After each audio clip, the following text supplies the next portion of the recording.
Grabe oh, sobrang thoughtful naman ng girlfriend ko. Sabi ko kasi ubos na yung wax ko. Tapos binilan niya ako ng wax. Eh. Grabe. Yun siya oh, may bili siya ng potato corner. Eh. Kasi sabi ko parang sarap ng potato corner. Yun oh. Iba talaga nagagawa pag birth month mo eh. Nagiging thoughtful ang mga girlfriend. Yes. Hindi. Lagi naman siyang thoughtful. So, sobrang appreciate kita love and I love you so much. Yun siya oh. May sipagong oh. Wow, nice. Say hi to my vlog. Wow! Bruh! Nag-ano pa ako, nagbabas pa ako ng parking sa katabi.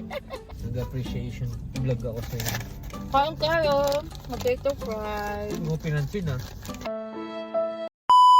Ay, sorry. Nung nagbablog ka kasi. Appreciation post. Wow. I for you. Sa akin?